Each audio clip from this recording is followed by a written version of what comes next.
우리 계속해서 마태복음 5장 말씀 산상설교 말씀 나누고 있습니다. 마태복음 6장입니다. 오늘 6장 마태복음 6장 1절에서 4절까지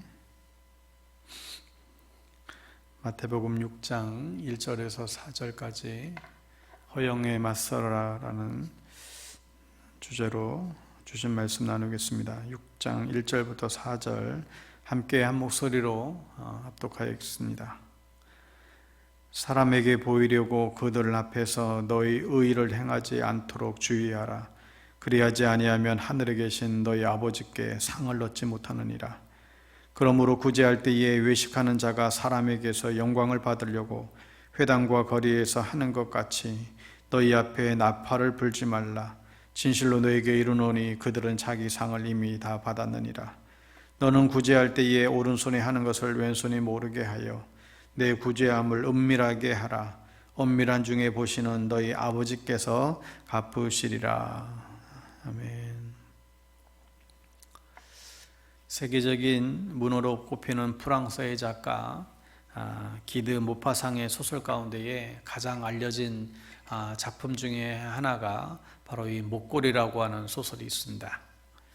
19세기 말 프랑스 파리를 배경으로 하는 이 소설의 주인공 마틸드는 굉장히 아름답지만 가난한 집안에서 자라나서 그녀의 바람과는 달리 하급 공무원과 결혼을 하게 되죠. 늘 자신의 아름다움과 어울리는 화려한 삶을 꿈꾸는 그녀를 만족시키기 위해서 그 남편은 무진 애를 썼지만 그녀를 만족시키지는 못하게 됩니다. 어느 날 그는 교육부 장관집에서 열리는 상류층 사람들의 모이는 어떤 그 파티에 그 초대권을 어렵게 구하게 됩니다. 그러나 남편이 모아둔 400프랑으로 드레스를 샀지만 몸에 걸칠 마땅한 장식구가 없어서 고민하던 차에 자신의 지인 가운데에서 가장 또 부유한 한 부인에게 부탁을 해서 화려한 다이아몬드 목걸이를 빌리게 됩니다. 드디어 파티가 열리는 밤에 이 마틸드는 타고난 아름다움으로 파티장에 있는 모든 사람들의 시선을 한 몸에 받게 되고 또 여러 남자와 춤을 추면서 그야말로 자기 생애에서 가장 행복한 시간을 보내고 집으로 돌아옵니다. 그런데 꿈같은 파티장에서 초라한 자신의 집으로 돌아온 순간 거울에 비춰진 자신의 모습을 보며 깜짝 놀랍니다. 바로 자신의 목에 있었던 그 목걸이가 없어진 것이죠.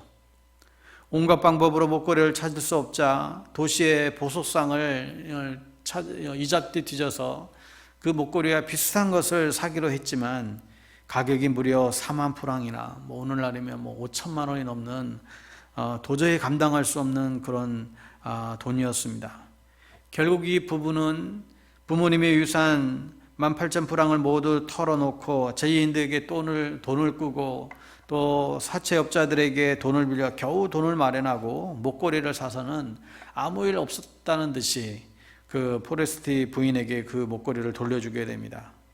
하지만 그 후로 이 부부에게는 엄청난 빚이 남았고 눈물 나는 세월이 시작이 됩니다. 집에 있었던 하녀를 내보내고 집을 창고 같은 다락방으로 옮기게 되고 부부는 밤늦게까지 정말 쉬지도 못하고 남의 집 허드렛 일 등 투잡 쓰리잡을 뛴 끝에 10년 만에 그 빚을 다 갚게 됩니다. 그동안 몸과 마음이 그 빚을 갚느라고 다 고생한 탓에 이 마틸드는 그 타고났던 그 아름다움은 다 어느새 다 사라져버리고 폭삭 늙고 등은 꾸정하게 휘어버렸습니다. 어느 날 거리에서 그때 다이아몬드 목걸이를 빌려주었던 이 프레스테 부인을 우연히 만나게 되는데 그녀가 그를 보고 깜짝 놀라죠. 너무나 늙고 초라해진 마틸드를 처음에는 알아보지도 못합니다. 아니 어떻게 이렇게 변했느냐고 그 질문에 마틸드는 사실 10년 전에 당신의 목걸이를 빌렸었는데 그때 분실하는 바람에 그것을 비슷한 것을 사서 돌려준 것이라고, 그때에 생긴 빚을 갚느라 고생을 해서 10년 동안 정말 아무것도 못하고 이렇게 늙어버렸노라고. 포레스티 부인은 그 얘기를 듣고 깜짝 놀라며 말합니다. 아니 세상이나 마틸드 그거는 가짜였어. 기껏해야 그거 500프랑이나 됐을까? 참으로 어처구니 없는 반전의 이 내용이 전개되죠. 무엇이 이 젊고 아름다웠던 이 여인의 청춘을 다 앗아가 버리고 불행한 구덩이로 몰아넣었을까요? 작가 모파상은 이 소설에서 꼬집고자 하는 것은 바로 허영이었습니다. 허영, 여러분 사전에서 허영이라는 단어를 찾아보면 자기 분수에 넘치고 실속이 없어 겉모습뿐인 영화 또는 피로 이상의 거칠애라고 설명해 주고 있습니다. 책 한 권을 읽어놓고는 마치 박사라도 된 듯이 굉장히 이제 다 아는 사람처럼 떠벌리고 싶은 그런 마음들, 한 100만 원 버는데 한 1000만 원 버는 것처럼 그렇게 좀 즐기고 싶은 사람 마음들, 실제 사실보다 자기 자신을 대단한 사람처럼 보이고 싶고 누리고 싶은 이러한 마음들을 허영이라고 볼 수 있습니다. 허영은 본인을 불행하게 할 뿐만 아니라 사실 주변의 가족과 사람들을 아주 고통을 주지요. 최근에 그 미국의 무슨 투자회사의 대표라고 하는 아주 중요한 요직에 있는 분이 여러 채널에서 강연을 하는 것을 얼핏 들었던 내용이 있습니다. 그분 중 얘기 가운데에 교회에 한번 들어왔던 게 이런 거예요. 한국 사람들은 다 부자 되기 틀렸다. 그러면서 몇 가지를 얘기를 해요. 부자 되기 위해서는 이것을 버려야 된다. 첫째는 집을 버려라. 두 번째는 자동차를 버려라. 세 번째는 허영심을 버려라 시작합니다. 제발 좀 부자인 척 하지 말고, 내가 이만큼 좀 사네, 좀 잘난 척 하지 말고 오히려 되려 가난한 척 하면서 살라는 거예요. 한국 사람들이 얼마나 겉모습을 얼마나 치장하고 남들에게 보이기 위한 삶을 사는지 모른다고 있는 척 하지 말고 오히려 없는 척 하면서 살아라. 그런 지적을 하는 것을 본 적이 있습니다. 여러분, 모든 허영 가운데에 가장 큰 허영이 무엇일까요? 바로 그것은 종교적인 허영입니다. 종교적인 허영은 실제의 자신보다도 더 거룩하고 더 경건하고 더 의롭게 보이려고 하는 모든 그런 행실, 그런 마음이죠. 다른 허영들은 그 불행을 자기 어떠한 허영, 불행도 가져오지만 이 종교적인 허영은 그 파괴력이 굉장히 큽니다. 무엇보다도 자기 자신의 구원에서부터 멀어지게 만들어 버리죠. 또 공동체의 그 허영과 거기에서 나오는 그 위선을 감염시킴으로 말미암아 어쩌면 코로나 바이러스보다도 더 파괴적으로 공동체를 병들게 할 수 있습니다.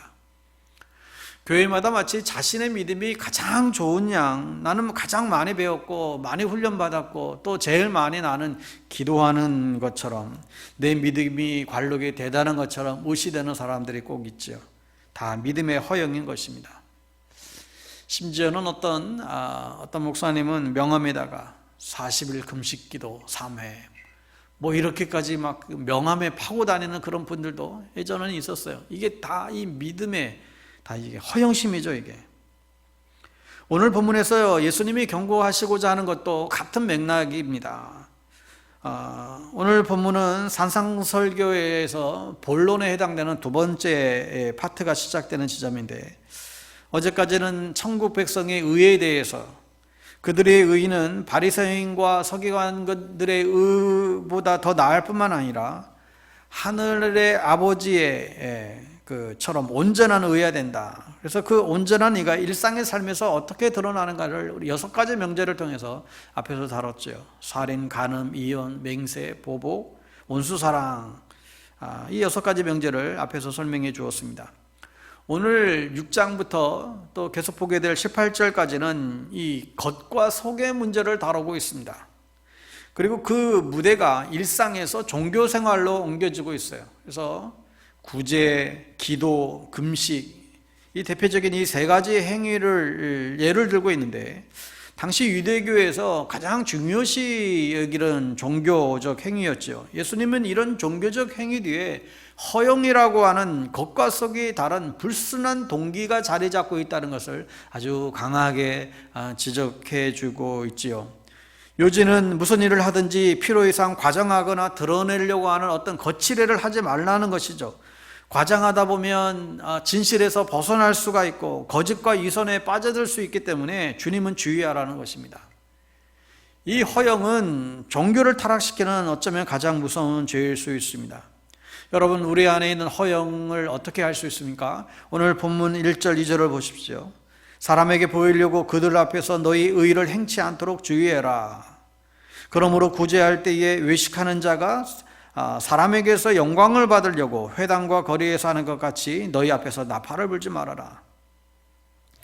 구제는 어려운 이웃을 돕는 이웃과의 관계가 핵심입니다. 기도와 금식은 하나님과의 관계에 있어서가 이 바른 관계가 핵심이죠. 주님께서는 구제는 은밀하게 떠벌리지 말고 해라.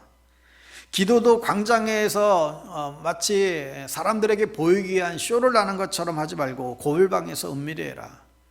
금식도 너무 티내지 말고 오히려 더 단정하고 반듯한 모습으로 사람들에게 모르게 해라. 금식한다고 괜히 다 목소리 죽어가는 소리 일부러 막 내고 막 아주 힘들고 지친 모습 티내고 이러지 말라는 거죠. 모르게 해도 은밀하게 보시는 하나님께서 이미 다 보고 계시다는 것입니다. 주님은 이처럼 숨은 동기를 굉장히 중요하게 여기시고 있습니다. 드러내지 않고 진실하고 정성껏 할 때 우리는 허영에 빠지지 않을 수 있습니다. 허영이라고 하는 것은 실제보다도 부풀리고 과장하고 과시해서 사람의 인정을 받으려고 하는 것이죠. 허영은 결국 진실이 아니에요. 우리의 삶을 과시하고 또 뻥튀기한 어떻게 보면 그런 삶을 살아가는 것이죠. 근데 이러한 허영은 늘 우리 가까이에 있습니다. 성공한 사람은 자랑하고 싶어서 허영에 빠지고 없는 사람은 그 없는 것을 숨기려고 가리기 위해서 허영에 빠집니다. 있는 것을 드러내기 위해서 하는 자랑은 교만함에서 오는 허영이고 없는 것을 있는 척 위선하는 것은 그것은 두려움을 숨기기 위한 허영인데 어쩌면 두려움을 숨기기 위한 이 허영이 더 무서운 것이죠. 이런 허영의 바이러스에 감염되면 어떻게 되겠습니까? 천국의 복을 잃어버리게 된다. 1절 2절 후반절을 보시면 그렇지 아니하면 하늘에 계신 너희 아버지께 상을 얻지 못하리라. 2절에서도 그들은 자기 상을 이미 받았느니라. 여러분, 구제에는 상이 있습니다. 우리가 상상설교 앞부분에서도 우리가 소개된 복인데 바로 천국을 소유하고 하나님을 보고 하나님의 아들이 되고 또 온전하신 하나님을 닮아가는 복이죠. 여러분 잘 아시는 탤런트 차인표 씨는 컴패션이라고 하는 구호단체 홍보대사로 제3세계 특별히 어린아이들을 후원하는 일에 굉장히 앞장서는 분이십니다. 근데 그는 처음에 이 제3세계 그 어린아이들을 방문하는 그 일을 통해서 자신의 인생이 완전히 바뀌었다고 고백하죠. 원래는 자신의 아내 시네라 씨가 그곳으로 가기로 한 인도의 방문 일정을 차질이 있어서 못 가는 바람에 국내지책으로 마지못해 대신 가게 되었는데 그 가는 일정을 정말 싫었지만 억지로 가고 있고 또 수태들과 말섞기가 섞여서 자기 홀로 퍼스트 클래스 자리에 혼자 이렇게 타고 가면서 빨리 일정 마치고 돌아오는 그 한 가지 생각밖에 없었다고 합니다. 에어컨도 없는 버스를 타고 8시간 이동하는데 마음의 불평과 불만이 얼마나 일어나는지 빨리 돌아가고 싶은 마음뿐이었다라죠. 그 팀을 인도하시는 목사님이 부탁하기를 지금 가는 곳의 어린 아이들은 세계에서 가장 가난한 아이들이니 아이들 만나면 아이들의 손을 좀 따스하게 붙잡고 너는 사랑받기 위해 태어났단다. 나도 너를 사랑해. 이 한마디만 해달라는 거예요. 빨리 그 말 해주고 나와야겠다는 생각으로 도착을 해서 몰려드는 아이들의 그 손을 탁 붙잡는데 그 순간 주님의 음성이 자신에게 아주 진지하게 들려오더랍니다. 인표야, 그동안 수고 많았다. 왜 이제 왔니? 얼마나 너 외로웠니? 내가 너를 사랑한다. 40년 동안 뱃속에서부터 모태신앙으로 평생 교회를 다니면서도 듣지 못했던 주님의 음성이 그 자리에서 듣게 되고 그 순간 그의 삶이 변하기를 시작했죠. 이제는 아내보다도 더 열정적으로 그 컴패션 홍보대사의 활동을 하며 많은 사람들에게 6,500명이 넘는 아이들이 후원자가 되었다고 합니다. 그가 후원한 아이들을 방문하면 그 부모들이 몰려와서 천사가 왔노라고 그렇게 환영하고 춤을 춘다는 것이죠. 그 천사 덕분에 아이들이 공부를 하고 학교를 다니고 이런 일들이 생기는 것입니다. 죄 많고 보잘것없는 우리들이 누군가에게 하나님의 천사가 되는 것, 이것이 바로 하늘의 상이지 않겠습니까? 자선을 베풀 때 우리는 하나님을 닮은 하나님의 손과 발, 하나님의 천사가 되는 것, 이것이 구제의 가장 큰 상이라고 볼 수 있습니다. 그런데 사람에게 보이려는 허영으로 하는 이들은 이 모든 하늘의 상을 잃어버리고 말게 됩니다. 그러면 구제하는 이는 어떤 마음, 어떤 동기로 해야 되겠습니까? 그것은 오직 하나님께만 받는 인정, 하나님께만 영광 돌리고자 하는 그런 마음인 것입니다. 마태복음 6장 33절 말씀대로 너희는 먼저 그의 나라와 그의 의를 구하라. 그리하면 이 모든 것을 너희에게 더하시겠다. 오직 하나님의 영광, 하나님의 인정만을 구하면서 구제할 수 있어야 되죠. 그러면 하나님이 그에게 천국의 상을 주시고 또 이 땅 가운데서도 필요한 것을 부족함 없이 채우시는 것을 누리게 됩니다. 주님은 마태복음 5장에서 너희 착한 행실을 드러내라고 하셨고, 바울 사도도 주 안에서 자랑하라, 나를 본받으라 하셨으니 이 자신을 드러내는 것이 무조건 나쁜 것은 아니죠. 중요한 것은 동기라는 거예요. 즉 동기가 교만하거나 두려움에 있으면 그것은 허영이라는 것입니다. 과시하고 과장하고 싶어하는 것은 우리가 치료받아야 될 그런 질병과 같습니다. 사람을 의식하지 않고 우리가 전혀 살 수는 없지만 신앙생활이 보여주는 것에 어떤 초점에 맞추게 되면 영적인 자유함과 넉넉함, 여유로움을 다 잃어버릴 수밖에 없게 됩니다. 그러면 어떻게 우리는 하나님만 구할 수 있을까요? 그 방법을 3절 4절에서 우리는 발견하게 됩니다. 너는 구제할 때에 오른손에 하는 것을 왼손이 모르게 하여 내 구제함이 은밀하게 하라. 은밀한 중에 보시는 너희 아버지가 갚으시리라. 그 방법은 은밀하게 몰래 하는 것이죠. 오른손이 하는 것을 왼손이 모르게 하라. 그만큼 그것은 은밀하게 하라는 과장법이죠. 왜 은밀하게 합니까? 은밀한 중에 보시는 분이 하나님 외에는 없기 때문에 그렇습니다. 누군가 사람이 보고 있으면 믿음 없는 우리들은 그 사람들을 의식하지 않을 사실 재간이 없지요. 사람을 의식하는 구제는 아무런 유익이 없고 오히려 해악을 가져오게 됩니다. 사람들이 알아주면 교만과 허영이 사로잡히고 알아주지 않으면 섭섭함과 불안이 생겨 시험이 되는 것이죠. 아무도 보는 사람이 없고 인정하는 사람이 없을 때 그때 비로소 오직 하나님만 의식하게 됩니다. 그때 진정으로 우리는 하나님의 영광을 구하게 되고 하늘의 상도 받게 됩니다. 여러분, 교회는 구제의 기관은 아니지만 주님으로부터 사랑에 빚진 자들은 더 어려운 이웃을 위해서 물질과 마음과 시간과 이 모든 것들을 흘려보낼 수 있는 삶을 이제 살아야 할 것같습니다. 저희 교회는 가난한 교회입니다. 하지만 그럼에도 어려운 이웃을 돕는 데에 주저하지 않는 그러한 교회가 되기를 바랍니다. 은밀한 중에 이 모든 것을 갚아주시는 하나님이 계실 뿐만 아니라 그것을 통해서 하나님의 영광이 드러나고 우리 역시 주님의 천사가 되어서 세상이 기쁨이 되는 그런 영광들을 우리가 누렸으면 좋겠습니다. 여러분, 기독교 신앙에서 이 허영의 문제를 어떻게 다루는지 수도사들의 지침을 우리에게 귀한 통찰력을 제공해 주는데 두 가지만 간단히 보고 마치겠습니다. 첫째는 사람들의 의견과 말에 직접 하지 말아라. 수도사들의 지침이죠. 이들의 귀한 통찰력이 뭐냐면 사람들의 말과 의견에 집착하지 말아라. 4세기의 수도사에게 허영의 문제를 상담하러 오자 이 수도사는 그 사람이 이렇게 주문을 합니다. 공동매제에 가서 하루는 실컷 욕하라고 하고 또 그 다음날에 가는 칭찬을 실컷 하라는 것이죠. 그리고 물어요. 욕할 때 누가 뭐라 그랬습니까? 칭찬할 때 누가 뭐라 했는가요? 아무도 뭐라 하지 않았습니다. 당연히 공동매제에는 아무런 소리가 없겠죠. 이 상담인의 말에 수도사는 구원받고 싶으면 죽은 사람처럼 되라고 일러줍니다. 이게 무슨 얘기인가 하면 초연해지라는 것입니다. 사람들의 말에 발끈하고 예민해지지 말고 그렇게 해야만 허영에서 벗어날 수 있다는 것입니다. 들어도 못 들은 척 초연할 수 있는 것이 굉장히 큰 축복이라고 지적을 합니다. 두 번째는 시기심에서 벗어나야만 된다. 우리 안에 있는 시기심에서 벗어날 수 있어야 된다라고 지적합니다. 여러분, 신앙인들도 이 문제가 굉장히 어떻게 보면 해결해야 될 중요한 것이죠. 남이 잘 되면 정말 속상한 것이 이게 시기심이에요. 죄악된 감정이죠. 고약한 마음이고 본인에게도 힘들고 시기심에서 벗어나지 못하면 이 허영의 문제를 해결할 수가 없다라는 거예요.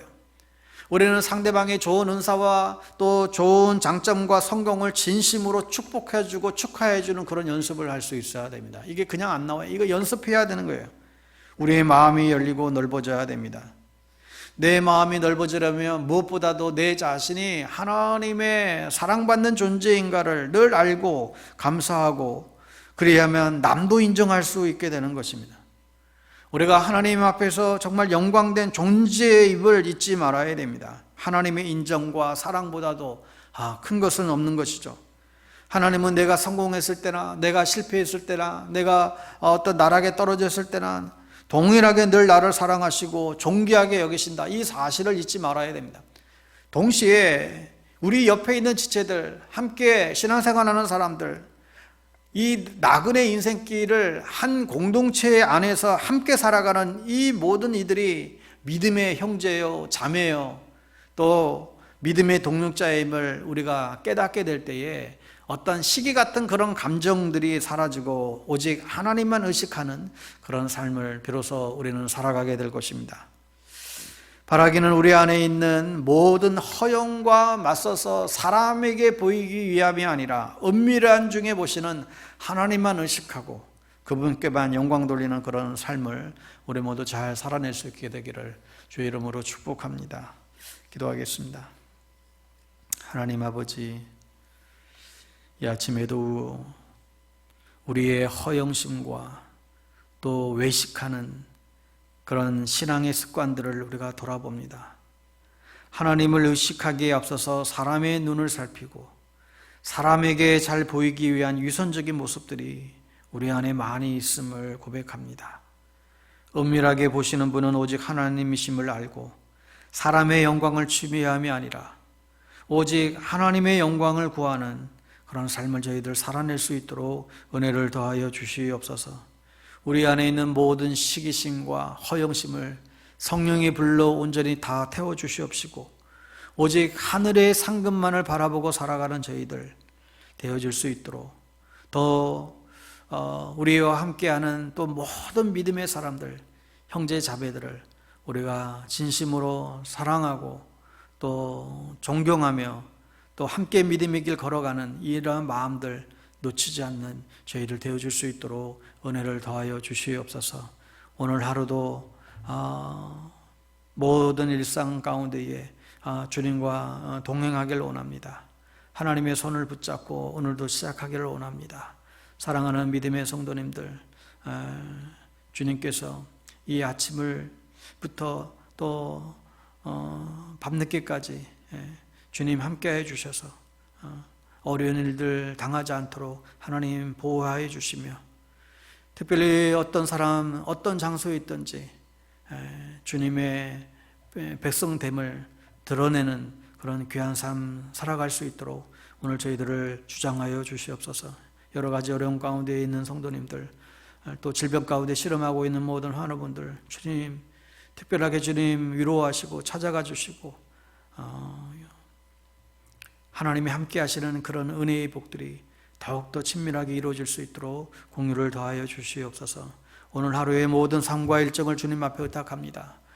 이 나라와 이 민족을 하나님께서 굽어 살펴 주시옵시고 또 코로나로 인해서 계속되어지는 이 모든 상황들 주님 가장 아름답고 선하게 주장하여 주시고 이 지구촌 온 땅이 다시금 회복의 길 걸어갈 수 있도록 오늘 한날도 주님 붙잡아 주시옵소서. 모든 하루의 삶을 주님 앞에 의탁드렸고 거룩하신 예수님의 이름으로 기도 올리옵나이다. 아멘. 하늘에 계신 우리 아버지, 아버지의 이름을 거룩하게 하시며 아버지의 나라가 오게 하시며 아버지의 뜻이 하늘에서와 같이 땅에서도 이루어지게 하소서. 오늘 우리에게 일용할 양식을 주시고 우리가 우리에게 잘못한 사람을 용서하여 준 것 같이 우리 죄를 용서하여 주시고 우리를 시험에 빠지지 않게 하시고 악에서 구하소서. 나라와 권능과 영광이 영원히 아버지께 것입니다. 아멘.